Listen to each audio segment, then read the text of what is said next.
Hey, what's happening? This your boy Colonel Loud, and you know what it do. You rockin' with Who Got the Juice TV.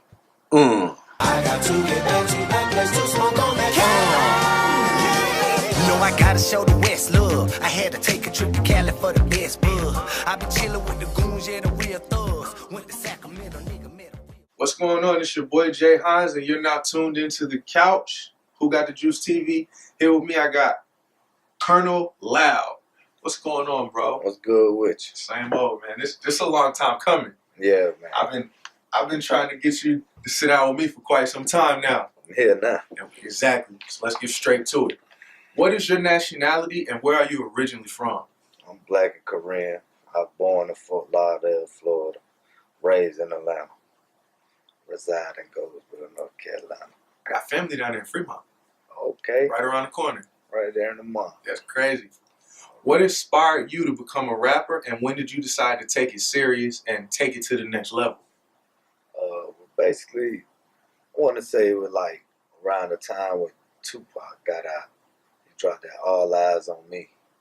And it's like, when he dropped that California Love, it was just a feeling. It just took over me. I was like, damn, I was happy he was home.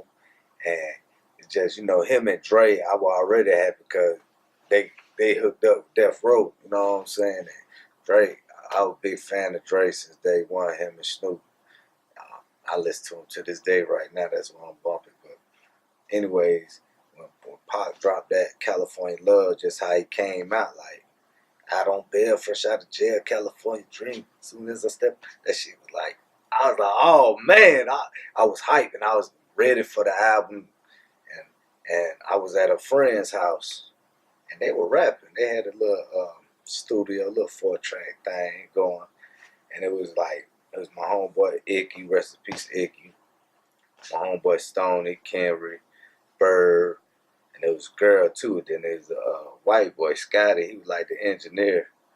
But I had seen how they was making music. I was like, oh, they actually just rapped a song, made a beat, and did a whole song. And I just fell in love with it since then. I always been a fan of, hip hop, rap, whatever. But when I seen that, I was like, I need to do that. It just took off from there. How long have you been in the music industry or doing music professionally before you landed your hit song?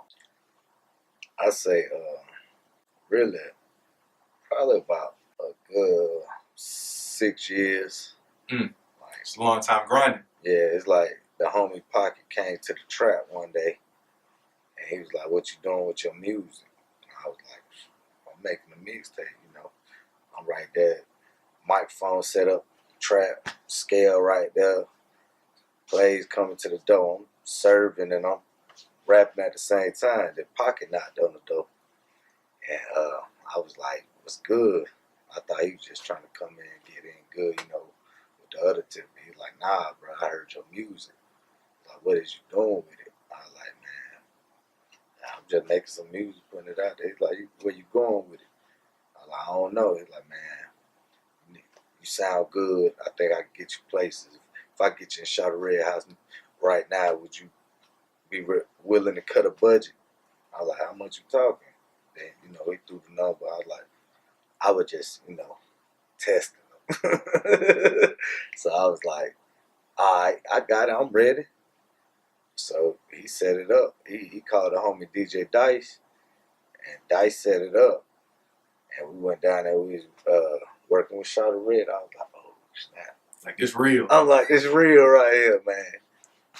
And that's how it took off, and we just kept at it for about a good 6 years. It was like every day. Like, every day we woke up, we called each other, we talked, we hit the street. We went to every kind of like open mic, every court DJ, all the Fleet DJ Coalition, whatever kind of DJ thing it was, or open mic, we made sure we was there. And it's like eventually, it just, I started getting the DJ's attention and stuff, like bigger OG, bigger ranking, shout out on.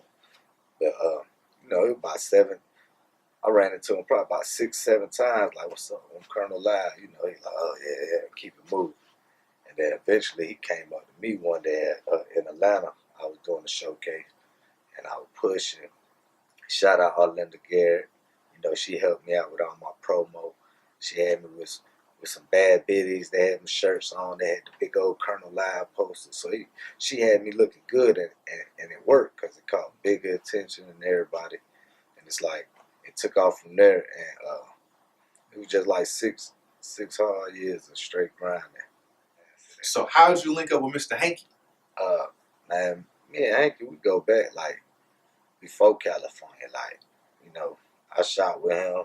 And it was more than just like shopping with him. It was like every time we be in the city, we call him up, we hook up with him, we chill. But one thing about Hanky, he gonna go to the clubs, and he gonna make sure he introduce you to all the DJs and people you need to know. And you gonna hit at least 6 clubs that night. So I had knew him through Rovella Williams. Shout out Rovella. So she hooked us up, and he made a couple beats for me. He did a remake to one of my first singles, You Don't Grind, You Don't Shine. And it's like after that, we just was cool, chilling. Like, he always would send the beats over, and he sent that Frankie Beverly and Mays, and I was like, oh, that's smooth right there. I need that. I held on to it about a good 5-6 months before I finally did something with it. So you had that you had like a little nest egg in the cut. Yeah. So what was the writing process like when you collaborated to make the #4 song in the country? Be honest, man. Like, as soon as I heard the beat, Pocket was like, you need to write about, you know, California and this and that, you know. Blase blah, I ain't gonna get into it. Y'all heard the song, but anyway, so I was like, okay, so the song with California off real, even though we never laid it down, and we sent it to a couple artists, and they sent back hooks, you know, and it wasn't the hook that I wanted. Like, the hooks was fresh. I was like, boy, you need to put that on another beat. I like the hook, but it ain't this right You here. just want the vision you were going for. And so, like, I ain't never really had my verse wrote or nothing. It's like, we went to the studio. Dolph came through. He was in the city. And Pocket was like, Dolph in the city, man. I could get you the feature or whatever, you know. I was like, let's get it. So I had another song that I pictured Dolph on. So I got Dolph on that. And Pocket was like, nah, he need to get on that California. I was like, what? I said, nah, man, I can't picture Dolph on no beat like that. So, long story short, Pocket wasn't there, and I didn't even know Rico was coming. Like, Rico just popped up, and Pocket was like, yeah, Rico gonna do the hook to that song. And then I grabbed Dolph. I was like, hey, man, that song right there wasn't really the song that you were supposed to record. I like, you'll look out for me on another verse. I was like, I just did that because I ain't want to waste your time. So I just, you know, kept you busy. I ain't want to have you waiting around while I was waiting on Pocket. So I went ahead and bought that verse. Then I turned around and paid them and got the California verse. So you had to pay for 2 verses. Yeah. If I'd have been cheap, I wouldn't have never had the heat, you know. Being a new artist, we know that it's critical to be heard, and you have to be strategic in composition arrangement when it comes to writing and arranging songs, especially when it comes to radio and spins in the club. We heard that Bigger Rankin suggested that you rap first on the song California and Young Dolph rap second. Do you You wish you would have took that advice? Oh, yeah. Like, everything Bigger speak is the truth, because, you know, he been doing this so long. So, like, when he had did it, I just felt like it was too late. I was like, it's out. All the DJs got it's playing all over the damn country, man. I was like, how we going to switch it around, this and that? Because really, it wasn't supposed to have been out yet. Oh. Pocket leaked it. And I was mad. But at the same time, you know what I'm saying? Like, I ain't find out till after the Super Bowl. We on the way back from Atlanta. We stopped at Fuddruckers and we eating. And then the phone just started buzzing, you know, Instagram, Texas. And it was just back to back. Now, I ain't really all big on social media and all that stuff like that, you know.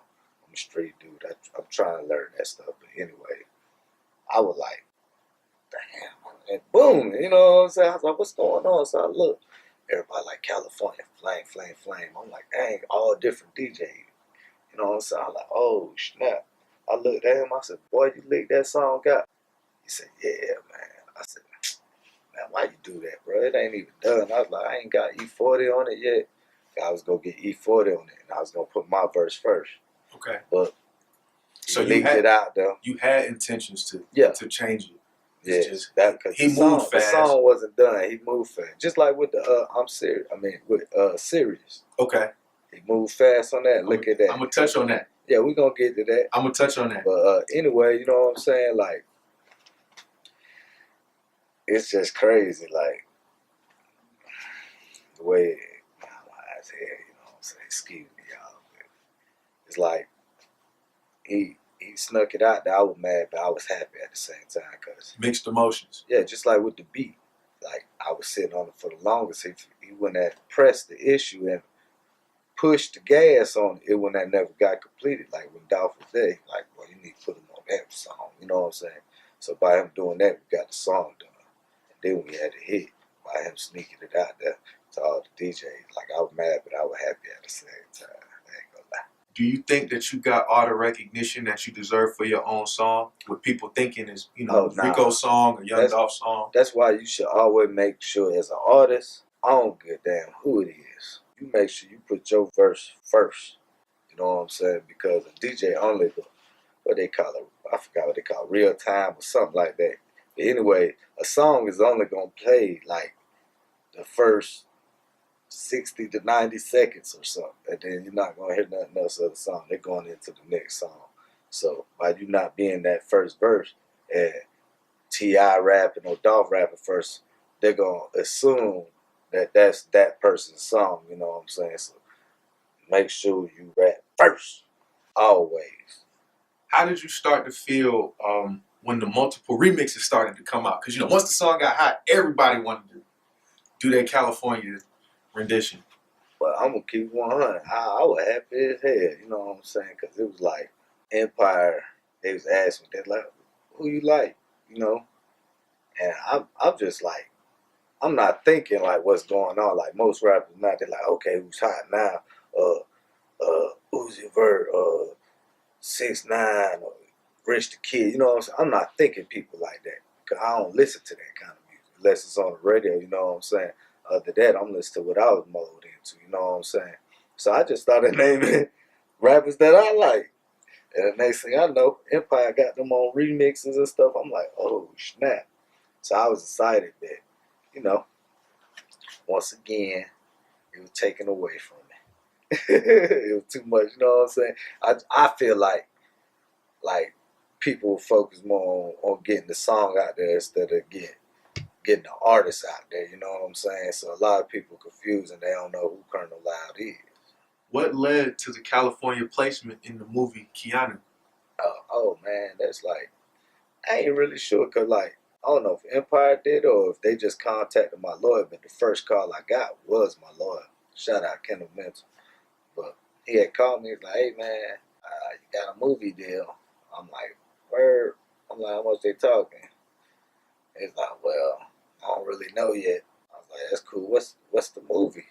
And he didn't know at the time, so I was like, man, I need to know what the movie is. I don't, you know, it might be a porno or something like that. You know, I don't want it on that. So anyway, he had ended up telling me the name of the movie, but I didn't know what it was. And then Gazi called me, like, hey man, got your movie placement in the movie Keanu. You know, I'm like, okay. So I'm in the movie theater and I see previews. I'm like, oh shit, that's Key and Peele. I'm hyped now, like, we in this right here. I'm like, okay, so it changed the tone. It ain't really like hit, like it was cool, the check was cut, you know what I'm saying? Shout out Frank and Beverly, getting all that money. But anyway, you know, it was cool, but when it all set in when I seen the movie. And then when it went off, it was the first song come on. I said, oh. I'm like, man, this ain't real. I said, it finally happened. Like even though the song was billboard hit and all that, it's like, it really struck when the movie thing went through. I was like, oh man, this big. Like, this ain't just a black folk movie. Like, it's black and white folk. Really a white folk movie because, you know, the white folk love them. Oh, definitely. And a lot of black folk don't even know what that movie is when I asked them. Shout out them boys, man. Appreciate the check. What is your relationship like with Wiley Coyote, and was he instrumental in linking you with Ghazi and Empire? Oh yeah, like I'll be honest, like Wiley, that's my guy. He. I feel like if I would have hung out with him more and stayed up under him, I probably would have got a lot more done. You know what I'm saying? Because he just always like trying to talk you into doing stuff, give you that extra push. And he always hollered at me in pocket off gate, like, yo, you know, I could get with Empire, this and that. I ain't know what Empire was. And I'm like, that's a show, ain't it? But he's like, yeah, they could do digital distribution, whatever. I was like, all right, that's cool. But I messed around and I just slept on him. Like, went in one ear and out the other. I wasn't really listening to him like that. And then when I probably spent a grip of money on the song, and I was about tapped out. You know what I'm saying? I basically took like my little hustle money and was investing in the music before I knew it was gone. So I was with Unc. We was with OG Bigger on the road, and you know, Big always sat there. He'd pull up to the room. He talked to us like, yo, I want to see y'all win, this and that. You know what I'm saying? And he was like, y'all need to holler like Empire. So when he said that, I was like, cause you know at the time it's like 300 at Empire. That's who you hearing. And so I was like, okay, Empire. I'm like, man, that's who Wiley talked about a long time ago. Like, This must be a sign. yeah. Hey, yo, Wiley, what's up, man? Hey, man, holla at your boy over there at Empire. And so he hollered at him, and then like right away, guys, he flew out. I think we was in Florida when we did all this, and then we ended up in Texas on the road with Bigger, and then Ghazi flew out to Texas, and then we ended up signing the joint venture, and you know everything was because of Wiley. You know, I ain't going front, cause he was always trying to get me out there. I just ain't know. I thought he spit that gang, cause Wiley, you know, Wiley Arab. So, you know, they got that game, that mind. They said that jewelry all that. Hey, come on, my friend. So he always was slick. So I ain't know. I was like, I ain't know if he trying to run game or what, but he was 100. What type of deal was it that you signed? Was it artist production, distribution, 360? It was basically like we signed for distribution, 80-20. And I was like, you know, when they sent the paperwork over, I said, nah. I was like, you ain't hear me, Wiley. I said, nigga, I'm broke. I need some money, man. Like, tell them I ain't looking for digital distribution. Like, I'm tapped out. Like, we got it up to like 300 spins, and I can't push no more. You know what I'm saying? I ain't got no more promotion money, you know. And then he's like, all right, let me holler back at him. I like, let him know I'm trying to do a joint venture. Because I had a couple other labels, you know what I'm saying? I ain't gonna say no names, but they were cool people. I was excited. Got an artist, and you know, I listened to their music and everything, but it's like we ain't see eye to eye. And when we went through the contract and the red line stuff, it's like nah, I can't do that. I was like, I can't do it. Appreciate it, you know. No hard feelings or nothing. Went my way, they went their way, but I ended up getting with Ghazi, and I told him what I wanted to do. I like, basically, I dumped this in it. I ain't looking for a lot of money. I ain't trying to sign no crazy deal. I got paid back, you know what I'm saying? I was like, just, you know, whatever money you could throw me a little bit, put in my pockets, but really put the money towards the song. So that's So what I can get my traction back. Exactly. So that's what we did. Cause I was like, I got this in it. You put this in it. And we just split everything down the middle. I was like, everything 50-50. And that's how we ended up going joint venture. So it did work out in that way. Yeah. Well, congrats on that. That's dope. That. Shout out That's Empire. dope. Not a lot of people are able to get the deal that they want. We heard that you were slated to release the single Serious, but Lil Duval used the same beat. Now, was that a coincidence as far as samples, or does he have the exact same beat you had? It's the exact same beat. You know what I'm saying? It's like, it's crazy because we had that beat probably we had that beat since California. Like when me and Rico did, we had Come to the Money. You know, that was a sample that Hankey did. And he also sent that too. And it was like, he had a whole bunch of sample beats packs he sent. We never did nothing to it. So I can't speak on Lil Duval's side, you know what I'm saying? Because maybe he had the same pack we had for a long time as well. But I feel like one song got out there, we did it because we did it in April. I feel like once it jumped and started getting out there, he said, oh, hell no.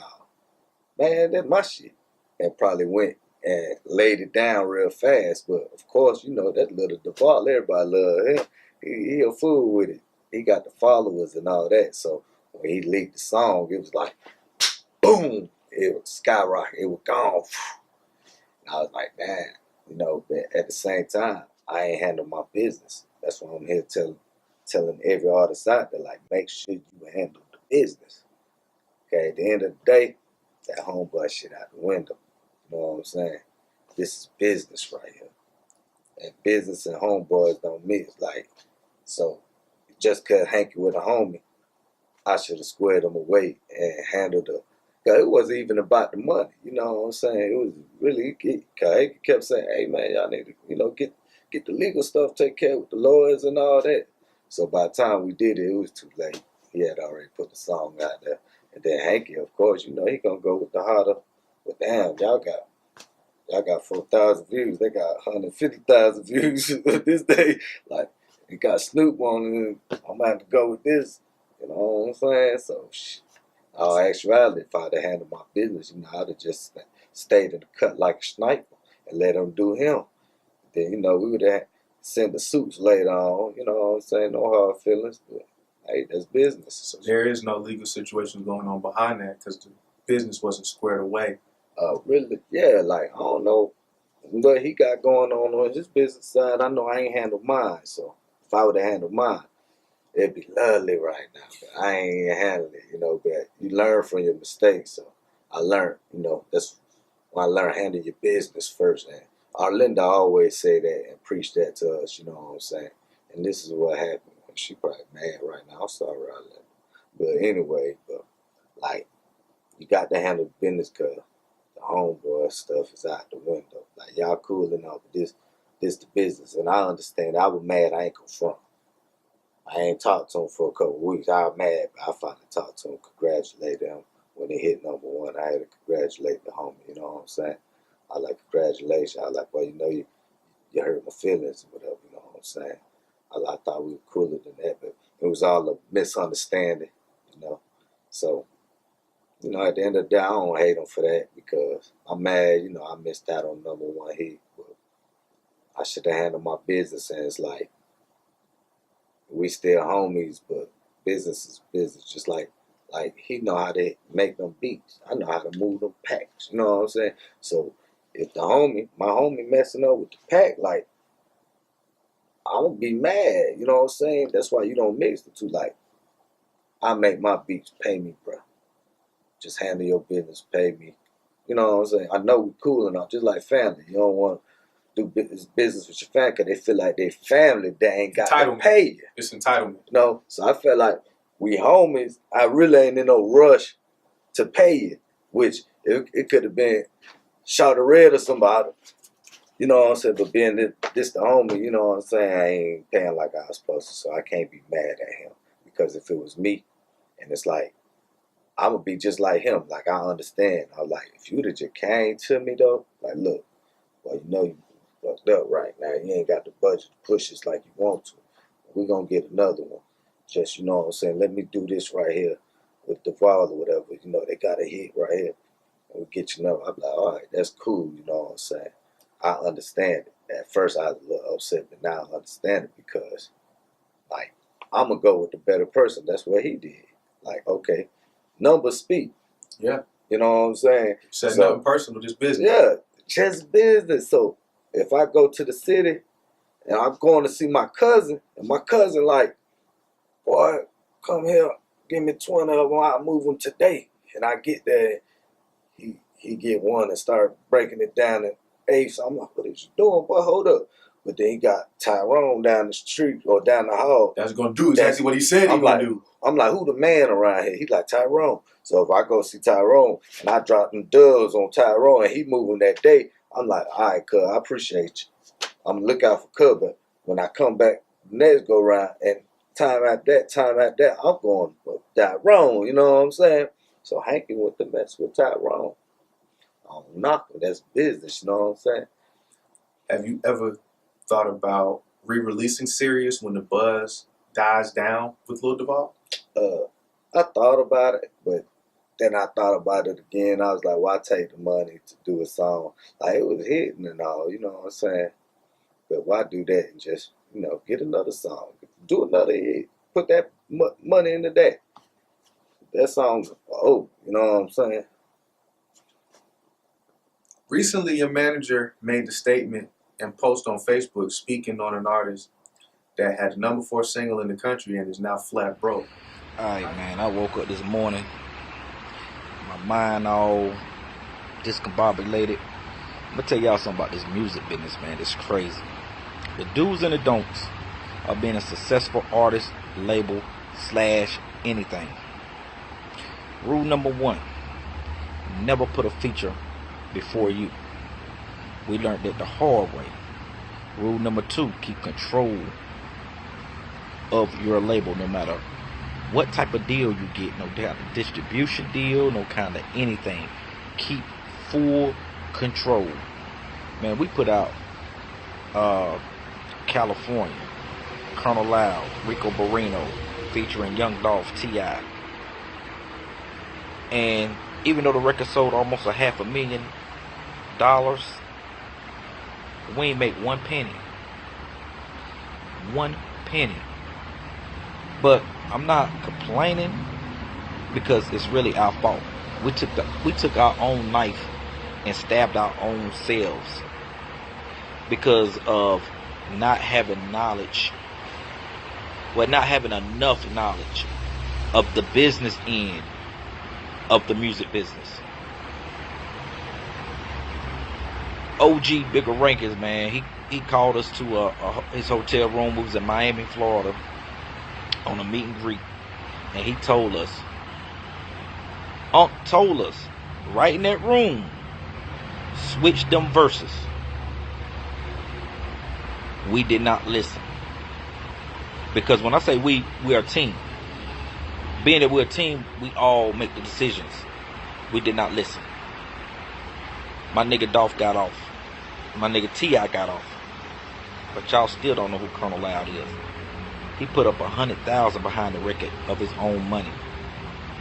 And turned around, the label put up, let me see.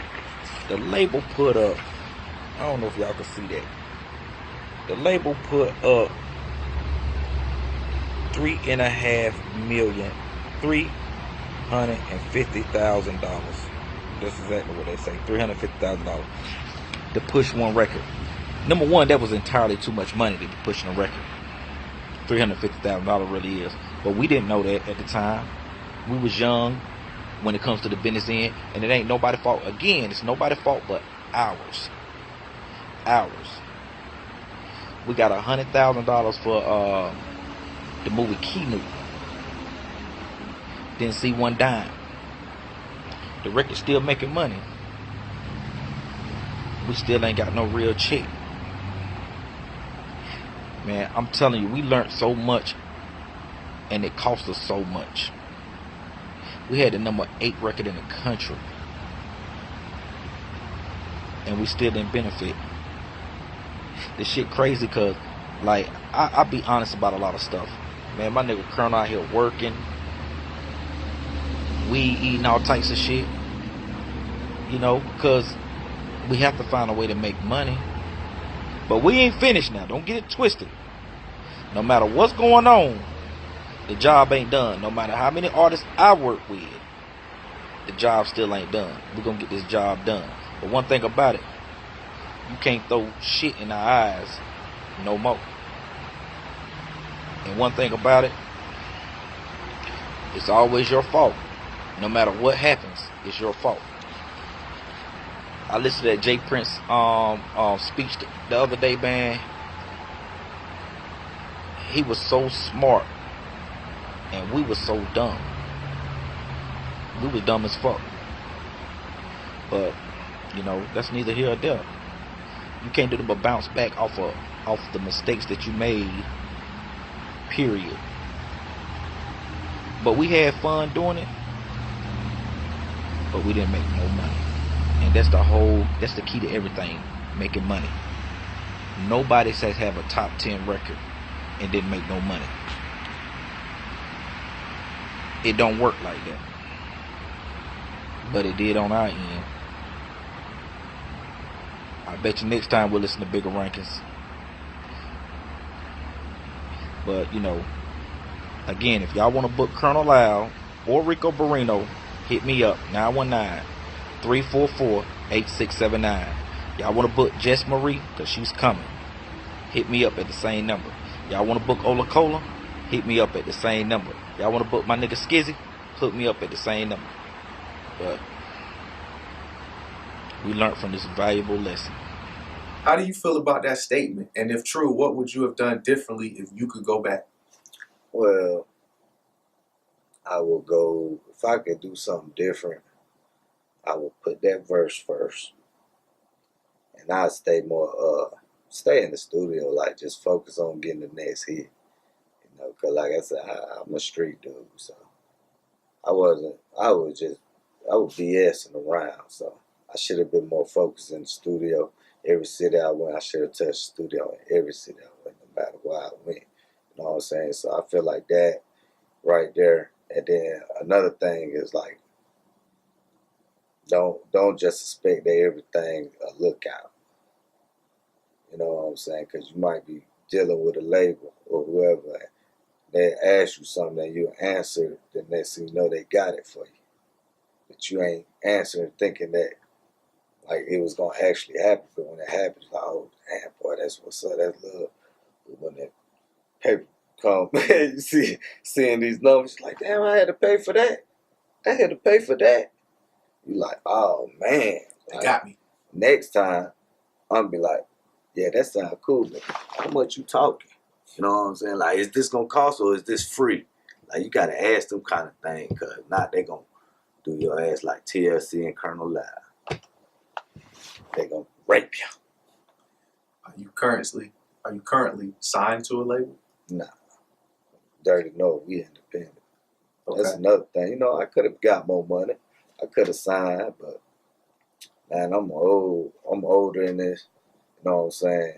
I ain't old, but I ain't like these young cats out here. And it's like, if I want to say, I can say, like, if I don't want to do this no more, I want to quit. And at the end of the day, I want my masters, everything mine. You know what I'm saying? Just like that movie. My lawyer contacted me.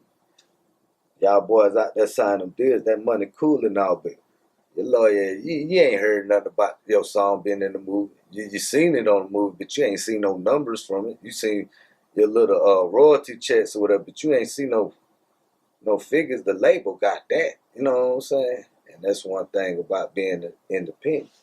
But at the same time, you got to handle everything independent. You got to work as a label. You can't expect for the next person to do it.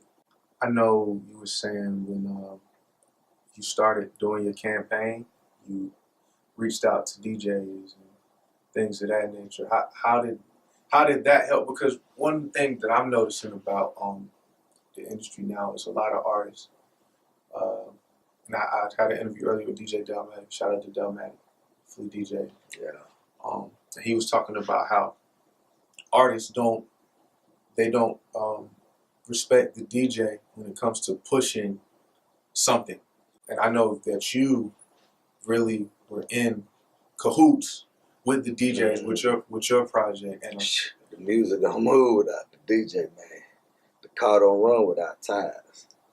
You know what I'm saying? You can have the Maserati, the Bentley, whatever, out there in front of your house. Them tires jump up and roll away. What you gonna do? You gonna be stuck sitting there. And if you ain't showing that DJ love, and you don't think that, you know what I'm saying, they get the support that they supposed to get, like, you's a fool. Like, your music ain't gonna go nowhere. You ain't gonna go nowhere because the DJ moved the crowd, man. Like, look at the DJ, man. Like, it be DJs out here get more love than the rappers. Like, they got groupies. And they ain't even no rapper. They just know how to drop because and make them feel good. You know what I'm saying? That's what they're gonna do with your music, and it's up to them. You know what I'm saying? So you can't mess up with the DJ. Gotta show love to the DJ. Shout out to the DJs. I have a question. It's not one of my own script ones, but I want to ask, and I'm pretty sure people are familiar. You have a Texas sound. Like you fit in down in that region greatly. You see what I'm saying? Yeah. Have you tried to work that region, or? Well, it's funny you say that because it's like on Spotify and all that, like most of my listeners come from Texas. I think that's the #1 spot. And then it's like California and stuff like that. So like Texas, shout out Texas, they mess with me the long way. Like I grew up listening to Texas music. Like I grew up listening to all music. Like from like Dr. Dre, Snoop, all the way to Dawes Effects and all that stuff, to MJG, 8 Ball, and Scarface, Ghetto Boys, to, you know what I'm saying, 3-6 Mafia. So I listen to everything. But Texas is like, I always like Texas because, like, I guess everybody say I sound like Pimp C. Of course, Pimp C one of my favorite rappers. Like as my years growing up, I done heard I sound like Sean Paul from the Youngblood. I done heard I sound like T.I., and I done heard I sound like Pimp C. Them 3 right there. But Pimp C the most. But I guess because that's what I came up listening to. Like, if you listen to rap now, everybody rapping like everything. I got the like, you barely understand what the hell they saying, but it's because this person rap like this and this person rap like this, because that's what the generation is listening to. Like back in the days, I was listening to, you know, UGK. I'm a story rapper because I came up listening to story rap. Like Pop, like of course Pop, one of my favorite rappers. Biggie, one of my favorite rappers. They told the stories, you know what I'm saying? Like Pop, I remember when I knew him in Juice, but when he did Brenda's Got a Baby, like he had my attention. I was a little kid. I was like, damn, this girl just threw her baby away. And it touched me, and I was like, so that's how I always ended up rapping. I would tell a story, and it's like, okay, well, this is easy because I ain't gotta do nothing but tell my story, like, you know, and that's just what I do. I just talk that player talk. What's new with Colonel Loud? New single, new album? Well, right now, man, like, I ain't gonna much lie, man. That series kind of set me back. Like, we was finna take off with it and set me back for a second, but I'm finna jump back in it. We got a single. Well, Pocket want to push that single, and I listen to him because he always be knowing what to push. You know his shit. So, anyway, we got a song called I'm a Hope. It's called what? I'm a Hope. You know, I had to retrace basically, that. you know, it's like a story rap. That's what I'm good at. And it's like, you know, we always call these lady hoes, bitches, whatever, but at the end of the day, we hoes too. You know what I'm saying? So, a hoe ain't just a female. So be on the lookout for that. I'm a hoe. Yeah, look out for that. And then it's like, I'm trying to, you know, I always been a boss, so it's like I'm trying to focus on pushing the younger artists because, like I said, with what's going on in the generation, and I see a lot of talent right here at NC, so I'm trying to get behind these artists. Speaking of that, who's some people on your radar, man? Oh man, it's a lot out there, but right now I'm really focused on like Ola Cola, the Don. That's the homie, that's the bro. Like me and the homie Chris Mills, we've been trying to get him. Like, Shout out Chris Mills. Shout out Chris Mills. We did an interview that's with the him. Homie right there. You know, he inspired a lot on the Plug Talk too. He went in the studio with me. We went in deep. I told him we need to get together and work on some of this part 3. But anyways, Ola Cola. So we finally got him, you know, taking the rap thing serious because he was a cool dude when I met him. I like, man, that nigga cool. You know, he don't rap. He's like, yeah, he rap. He let me in some of his stuff. I like, damn, like he talking that real shit. I was like, okay. And then as I got to know him, I was like, man, you need to do this for real. Like, I feel like you could be like Gucci Mane of North Carolina. Like, I like they gonna love you. Like, the girls gonna love you, the niggas gonna love you, everybody gonna love you. Like, we done went in places, like, do a little show here in Greensboro, whatever, and they don't know who he is, but they coming up, taking pictures with him and everything, because he show that love. Like, he'll turn around there, out there selling cookies, brownie, he'll buy all of them. And then everybody come up, take pictures, he giving them to them and stuff like that. Like, that kind of love he show. When I seen that kind of stuff, I like, boy, you can move a long way like that, because you got to get the people. They gonna love you, they gonna move behind you. And then old girl Jess Marie, she's amazing. Like, that's little sis, she go hard. Like, she made me feel comfortable. Like, I could actually sit back and relax and keep my feet back and let the checks come in. Cause she like, I feel like one of the greatest artists out here right now is Drake. Regardless of if somebody say he don't write all this stuff, it don't matter if you write it. It's how you make it sound. You know what I'm saying? He know how to make it sound good. And it's like, she know how to make stuff sound good, and she writing her stuff. That's what's crazy. I'm like, damn, I done been in the studio, and she go in there and knock it out like that. And it's like, she not just rap girl. I ain't gonna sugarcoat shit, man. A lot of these girls out here is whack, bro.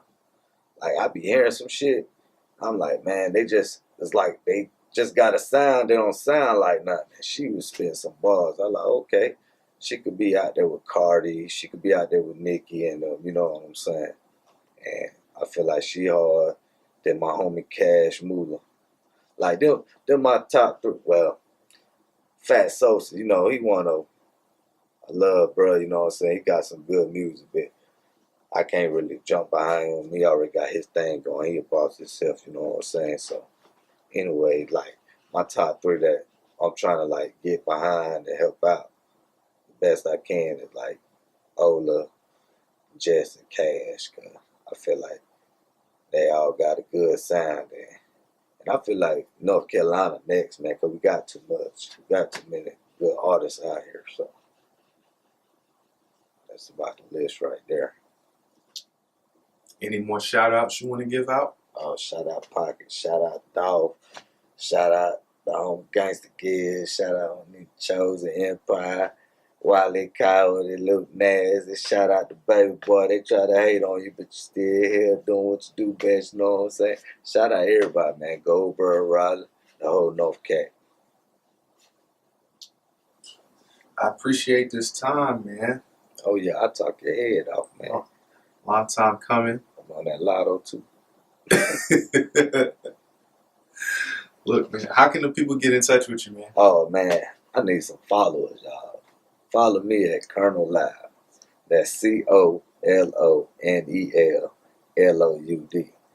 Yeah, man. I'll let you go.